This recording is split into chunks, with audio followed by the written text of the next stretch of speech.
Living on the edge of a war zone where the enemy isn't overseas but right at your doorstep isn't easy. Mexican cartels, emboldened and ruthless, have now set their sights on the homes of U.S. veterans near the border, but this time, they made a grave mistake. What happened when these hardened criminals crossed paths with battle-tested warriors? Stay tuned to uncover the terrifying showdown that left the cartel instantly regretting their move.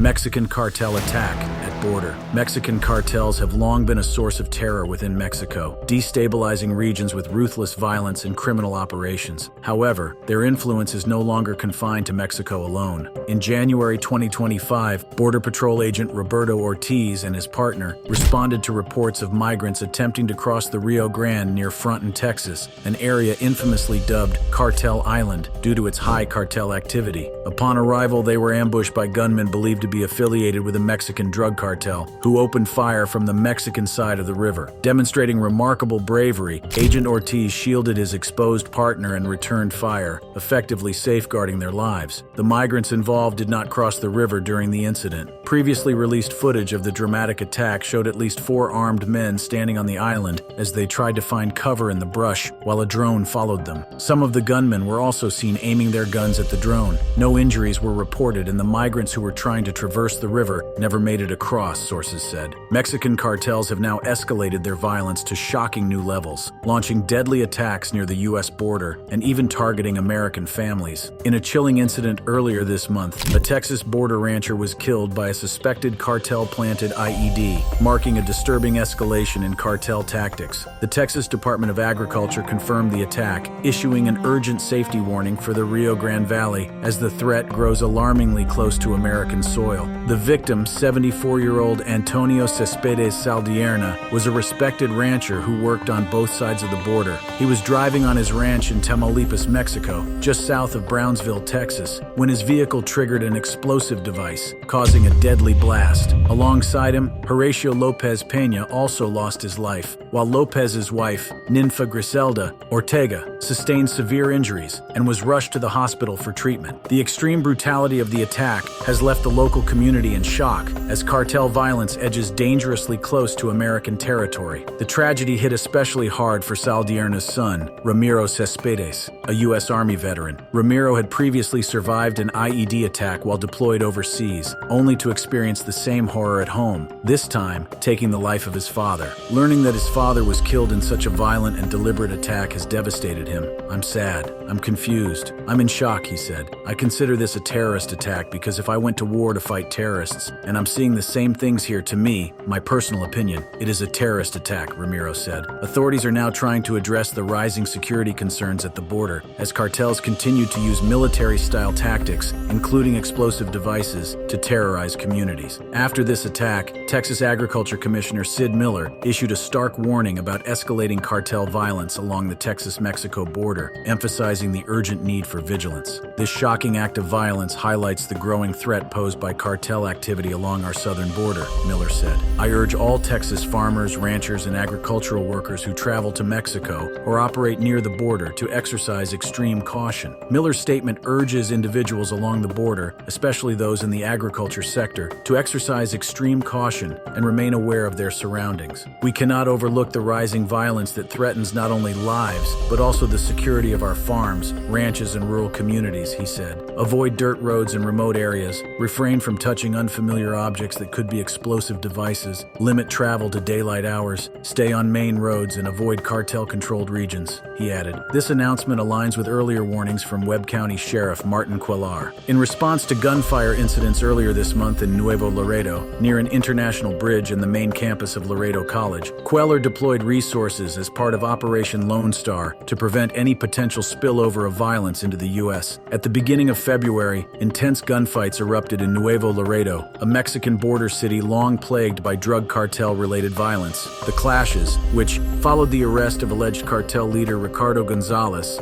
known as El Ricky, were so severe that flights at the local airport had to be suspended, authorities confirmed. The U.S. consulate in Nuevo Laredo issued a security alert warning of multiple gunfights throughout the city. It further advised U.S. government personnel to shelter in place due to the escalating danger. Mayor Carmen Lilia Canturosas later confirmed on social media that flights from Nuevo Laredo Airport had been canceled and would be rescheduled once the situation stabilized. This violent episode occurred just a week after the U.S. consulate in Mexico raised alarms over rising cartel-related violence in border regions. IEDs are being increasingly manufactured and used by criminal organizations in this region, the consulate stated. It also cited a January 23rd incident in Rio Bravo, where an explosive device destroyed a Mexican government vehicle and injured its occupant. County Sheriff Martin Queller also advised residents to heed travel advisories from the U.S. Department of State, which designates Tamaulipas as a do-not-travel state due to crime and kidnapping. The State Department warns that heavily armed members of criminal groups often patrol areas of Tamaulipas and operate with impunity, particularly along the border region from Reynosa to Nuevo Laredo. Organized crime activity,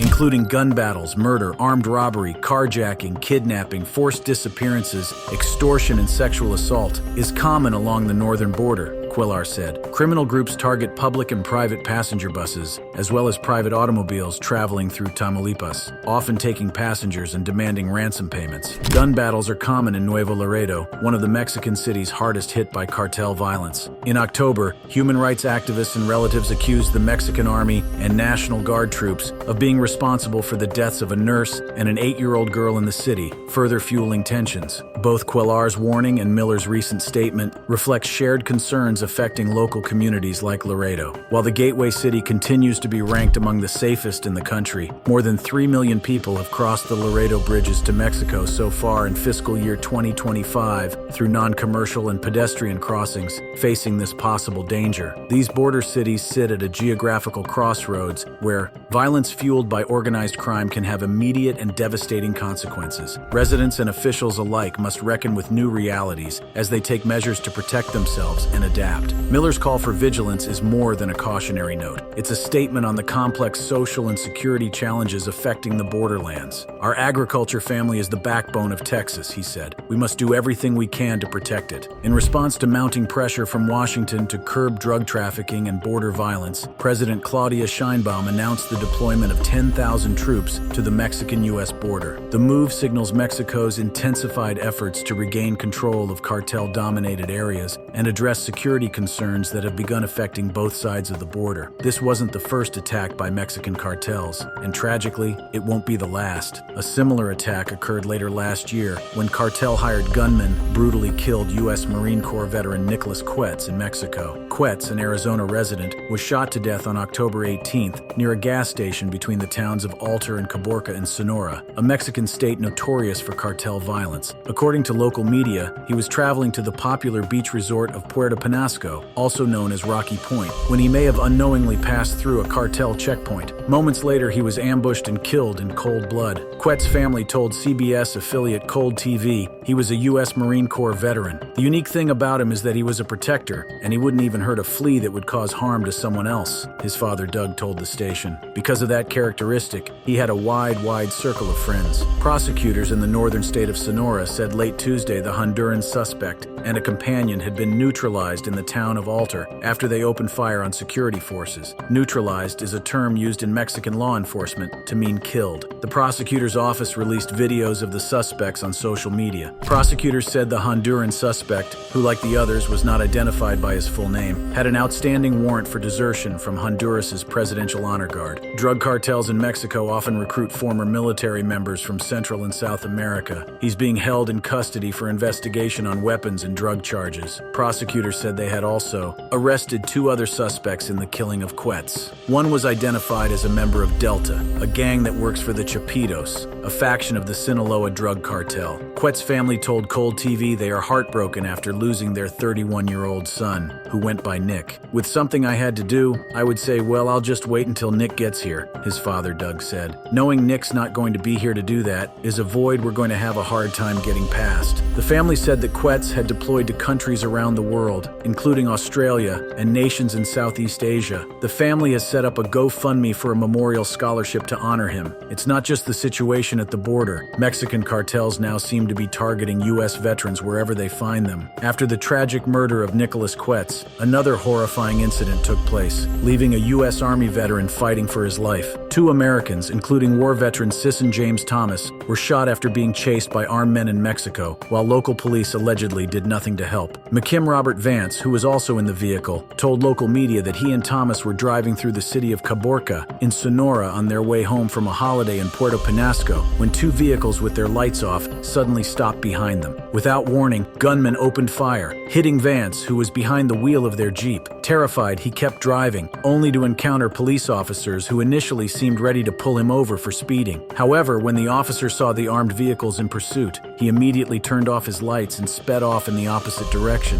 Vance claimed. Moments later, the attackers fired again, hitting 44-year-old Thomas in the back of the shoulder and the back of the head. He was rushed to Caborca General Hospital before being flown to Nogales, Arizona, where he remains in critical condition. Vance said he wants to warn those who plan on passing through the area to not take these routes. Meanwhile, Sonora's prosecutor's office released a statement confirming an investigation into the attack. The Sonora prosecutor's office, together with security corporations, has deployed an operation to identify those responsible for the attack and determine its possible motive, the statement read. As violence escalates, it's becoming clear that the threat from Mexican cartels is growing beyond the border, targeting U.S. citizens, including military veterans, wherever they may be. To deal with it, the Trump administration took a hardline stance, vowing to crack down on these ruthless organizations. Response of Trump administration. During the election campaign, U.S. President Donald Trump said that if elected again, he would shift resources from federal law enforcement agencies and send thousands of overseas-based troops to the U.S.-Mexico border. After coming into power, Trump's effort has resulted in the deployment of thousands of troops to the border, the ending of the problematic catch-and-release policy that allowed millions of migrants to go free in the U.S. and commenced a mass deportation effort across the country. As a result, Border Patrol agents only encountered roughly 8,000 migrants crossing illegally in February, marking the lowest month in at least 25 years, according to leaked data first obtained by the Post. During his address to Congress on March 4th, U.S. President Donald Trump did not mince words about the threat drug cartels pose. The cartels are waging war on America, and it's time for America to wage war on the cartels. His statement marks the clearest indication so far that the new administration is serious about confronting the cartels and follows a series of escalating actions. During his address to Congress, President Trump honored U.S. Border Patrol agent Roberto Ortiz, commending his bravery during a January shootout with suspected Mexican cartel operatives. In the incident, Agent Ortiz shielded his partner and returned fire, actions that President Trump described as those of a true warrior. Trump said warrior Ortiz and his partner were patrolling an area of the Rio Grande River known as Cartel Island, remarking that the area doesn't sound too nice to me when the heavily armed gunmen opened fire on them. That's when Ortiz noticed that his partner was totally exposed in great danger,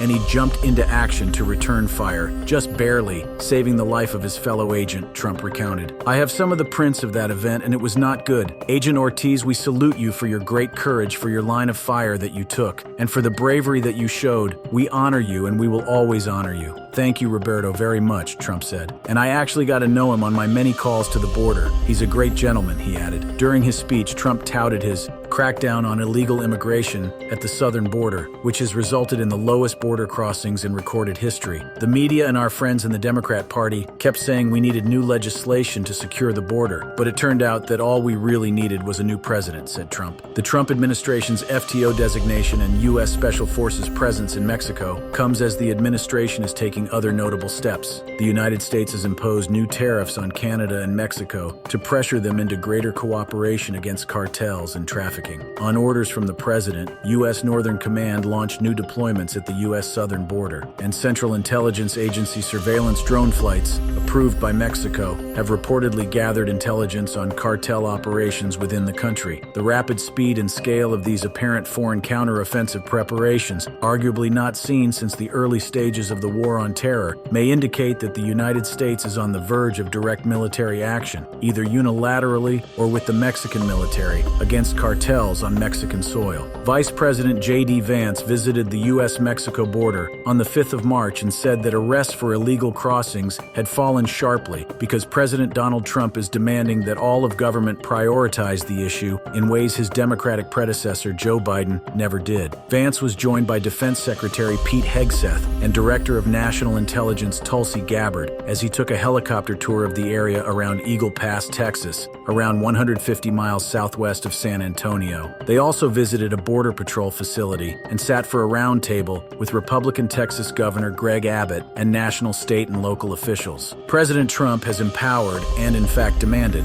that his whole government take the task of border control seriously, Vance said. Vance was also asked why more large-scale operations haven't been started to deport people who are in the U.S. illegally. Rome wasn't built in a day, Vance said. We have seen pretty significant increases in deportations and apprehensive and arrests, he added. But we have to remember President Biden gutted the entire immigration enforcement regime of this country. Since Trump's second term began, about 6,500 new active duty forces have been ordered to deploy to the southern border. Before that, there were about 2,500 troops already there, largely National Guard troops on active duty orders, along with a couple of hundred active duty aviation forces. Troops are responsible for detection and monitoring along the border, but don't interact with migrants attempting to illegally cross. Instead, they alert border agents, who then take the migrants into custody. Despite the Trump administration's implementation of stricter border security measures, escalating cartel violence poses a significant threat that Mexican cartel violence could spread to us. The arrest of Ismael El Mayo Zambada,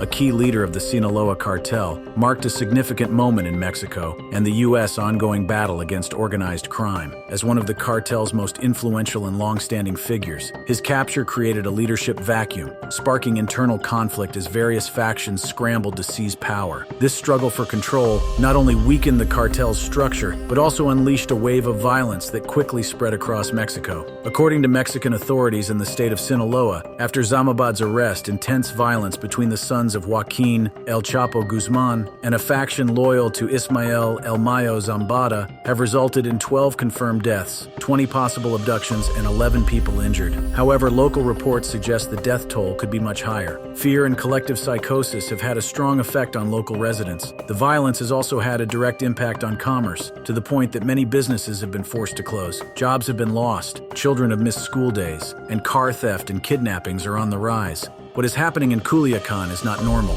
There are shootings day and night. The economy has collapsed. Many people have lost their jobs, and the violence is out of control, says a friend of Sanchez Palacios, who prefers to remain anonymous. The United States has cooperated with Mexico on security and counter-narcotics to varying degrees over the past several decades. Under Presidents George W. Bush and Calderon, bilateral efforts centered on the Merida Initiative. Since the two leaders launched the partnership in 2007, the United States has appropriated more than $3.5 billion for it. This assistance has gone toward purchases of military aircraft, surveillance software, and other equipment. While Mexico has detained a few high-profile gang members, the government's policy no longer matches what Mexican drug. Cartels have become extortion machines that make much of their money, not from trafficking drugs, but extorting protection payments from businessmen, farmers, shop owners, and street vendors, killing anyone who doesn't pay. They take over legitimate businesses, kill rival street-level drug dealers, and murder bus and taxi drivers who refuse to act as lookouts for them. The cartels control increasingly large swaths of territory both in northern Mexico, their traditional base, and in southern states like Guerrero, Michoacan, Chiapas, and Veracruz. The unchecked violence in these regions has led to a humanitarian crisis, with countless civilians displaced and communities torn apart by the brutal power struggles. As the cartel war intensifies along the U.S.-Mexico border, Americans are increasingly concerned that the violence could spill over into their own country. The fear is not unfounded, as cartels already have established networks within the United States, enabling them to traffic drugs, launder money, and carry out other illegal operations. If the current violence spreads northward, it could disrupt the daily lives of Americans, threatening public safety and the normal functioning of society. Schools, businesses, and local governments in border states could face unprecedented challenges as the shadow of cartel violence looms closer. John P. Walters, a former U.S. drug czar, warns that the increasing boldness of cartels could lead to incidents of violence in American border towns. This violence could potentially extend to urban centers where cartels already have a presence, creating public safety challenges for law enforcement agencies. From a national security perspective, experts view the cartel war as a serious threat. The border region, already a hotspot for illicit activity, could become even more destabilized. Cartels may exploit weaknesses in border security to smuggle more drugs and weapons into the U.S. Such an influx could exacerbate the ongoing opioid crisis, with fentanyl and methamphetamine use already wreaking havoc on American communities. Retired General Barry McCaffrey notes that the inability to control cartel influence at the border undermines U.S. sovereignty and threatens to destabilize border states. Border states like Texas, Arizona, and California, which rely heavily on cross-border trade and tourism, could suffer severe economic setbacks if violence disrupts border operations. Moreover, prolonged instability may deter foreign investment in U.S.-Mexico trade initiatives. On a social level, the potential for violence spreading into American communities could erode trust in local governments and law enforcement, particularly if cartels use intimidation tactics to establish control in U.S. neighborhoods. Mexican cartels are not merely criminal organizations. They operate as paramilitary entities with deep financial resources, global supply chains, and sophisticated logistical networks that extend into the United States. It is unlikely that such groups would passively absorb U.S. attacks. Instead, as history shows, cartels are highly likely to retaliate both preemptively and reactively. They possess a substantial capacity for terrorism that, when coupled with their established presence within the United States, could escalate conflict far beyond what proponents of a purely military solution may anticipate. Given their extensive experiences and expertise in combating elusive terrorist networks, oftentimes operating quietly in the shadows while supporting partners on the ground, U.S. special operators are ideally suited for this fight. However, U.S. special operators and their families would likely find themselves in the cartel's crosshairs. But there are ways that the United States should prepare for such retaliation before Washington even considers such action. Mexican cartels have demonstrated an uncanny ability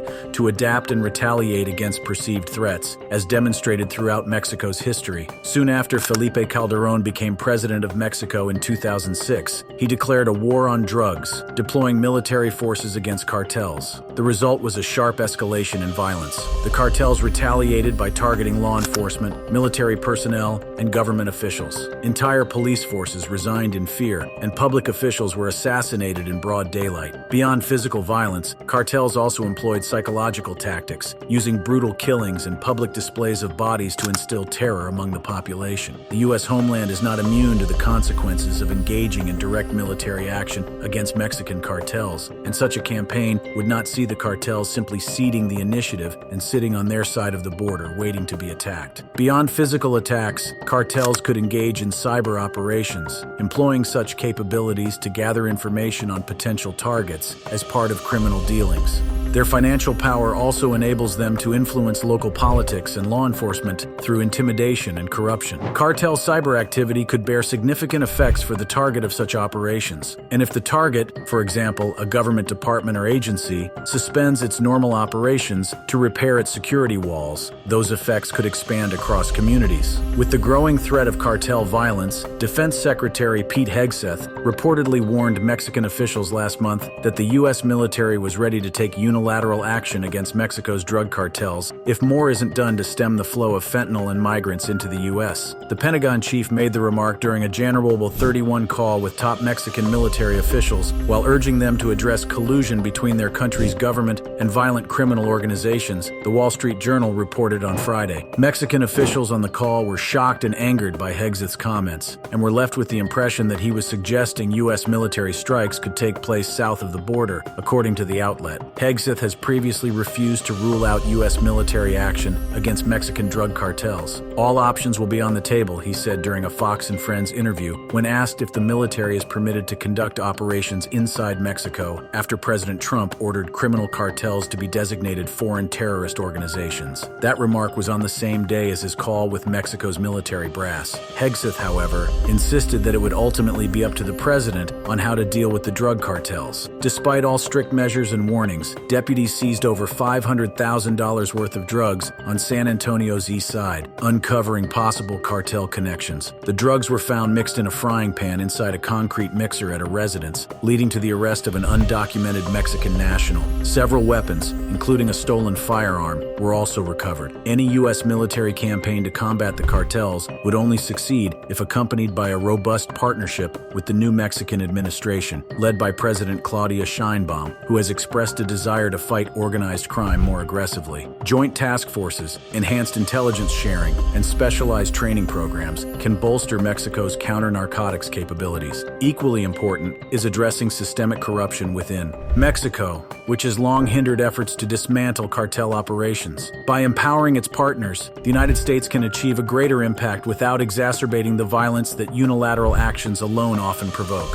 When and where no other options exist, the United States should launch appropriate unilateral operations against high-value cartel targets at the invitation of the Mexican government and in support of counter-narcotics objectives shared by the United States and Mexico. The United States will also need to address the sources of cartel power. The demand for illicit drugs in the United States fuels the cartel's operations, making it imperative to invest in addiction treatment resources and public education programs. Reducing demand would undermine a significant source of cartel revenue. On the supply side, supporting economic development in Mexico can help create alternative opportunities for individuals who might otherwise be drawn into illicit activities. Such initiatives are not quick fixes, but they are essential components of a long-term strategy to weaken the cartel's influence. Successfully doing so would also increase U.S. influence in Mexico and the region, incentivizing mutually beneficial economic endeavors. What do you think about Trump's plan to secure the U.S.-Mexico border? Will it work to control cartels? Let us know in the comments. If you want to see more interesting updates, click on the card displayed on your screen for more intriguing videos. Stay tuned for more updated content.